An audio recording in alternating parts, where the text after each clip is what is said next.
Shalom! Hoje eu quero trazer uma meditação que está no livro de Ezequiel, capítulo 2. E vamos falar sobre o difícil ofício do profeta. Vamos ler capítulo 2 a partir do versículo 1. Esta voz me disse: Filho do homem, põe-te em pé, e falarei contigo.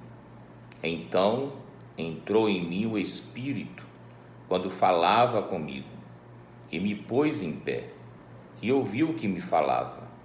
Ele me disse: Filho do homem, eu te envio aos filhos de Israel, às nações rebeldes, que se insurgiram contra mim. Eles e seus pais prevaricaram contra mim, até precisamente ao dia de hoje. Os filhos são de duro semblante e obstinados de coração. Eu te envio a eles e lhes dirás: assim diz o Senhor Deus. Eles quer ouçam, quer deixem de ouvir, porque são casa rebelde. Hão de saber que esteve no meio deles um profeta.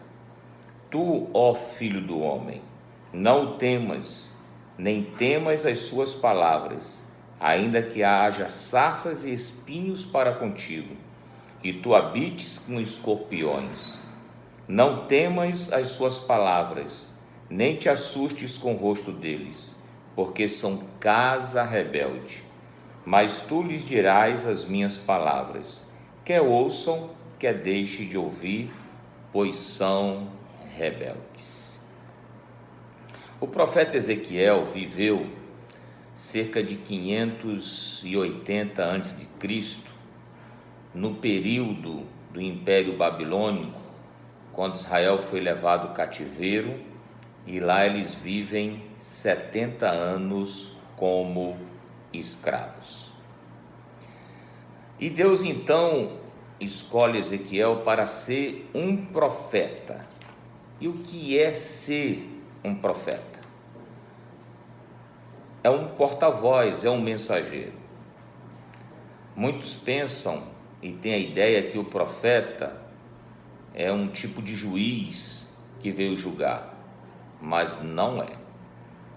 Ou um promotor que ele veio para acusar, mas também ele não é. O profeta é simplesmente um mensageiro. Ele é um porta-voz que leva a mensagem de Deus. Nós temos na Bíblia 17 livros proféticos no Velho Testamento. 5 chamados de profetas maiores e 12 de profetas menores. Essa classificação de maiores e menores não tem nada a ver com a posição do profeta, e sim com a espessura dos livros. Então, os 5 maiores é porque tem volumes de páginas a mais do que os menores. Mas todos eles, no Velho Testamento, são mensageiros enviados por Deus para levar uma palavra ao povo. E geralmente essa palavra era de alerta, de advertência, um aviso, para que ele sim, o justo juiz, pudesse executar juízo depois que o profeta anunciasse ou alertasse, para que as nações, as pessoas, não viessem a dizer: não fomos avisados e nem sabíamos que estávamos cometendo tal coisa. Aqui o profeta Ezequiel, ele é advertido por Deus e preparado por ele acerca do que ele vai enfrentar, acerca do povo com quem ele vai falar e acerca de como essas pessoas iam recebê-lo. No versículo 2 ele diz: o Espírito de Deus entrou em mim, quando Deus me falava, Deus disse: levanta, Ezequiel. Ele levantou, e o Espírito do Senhor entrou nele, e aí foi nessa hora que a unção profética veio sobre Ezequiel. E aí, depois que tem esse chamado, Deus então faz o envio. Ele diz: eis que te envio aos filhos de Israel e às nações rebeldes que se insurgiram contra mim.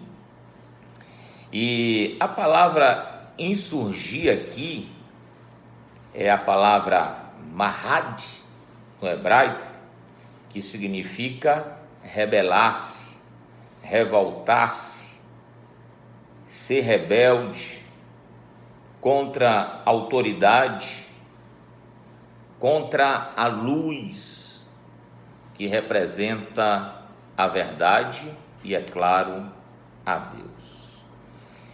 E as pessoas insurgiram contra Deus, e diz: os pais prevaricaram contra mim.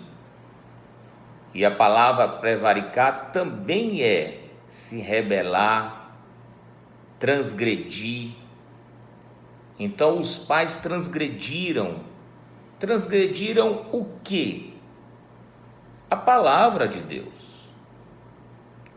E os filhos desses pais se tornaram também rebeldes. Versículo 4: os filhos são de duros semblantes, ou seja, gerações pós gerações estavam sendo rebeldes contra Deus.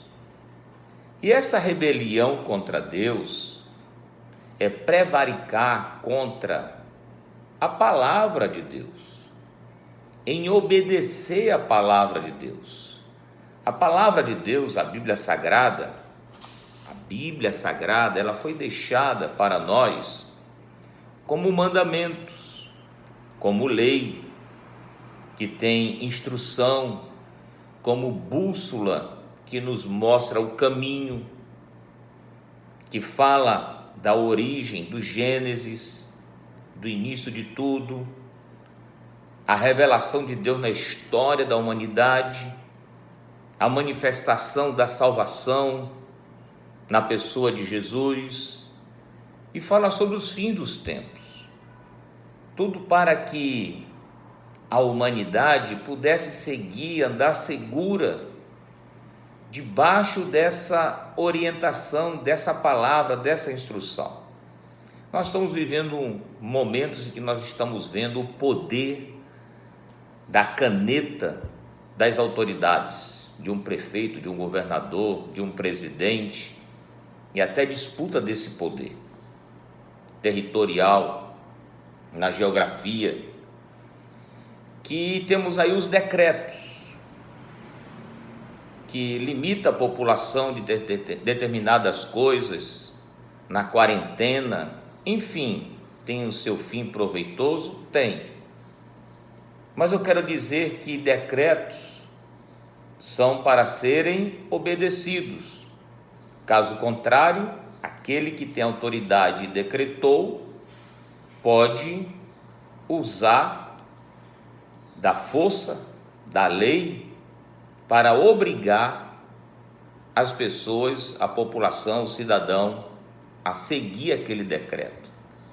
Pois bem, acima de prefeitos, governadores, presidentes e reis, nós temos a Deus. Ele é a autoridade máxima e ele deixou os seus decretos, a palavra de Deus.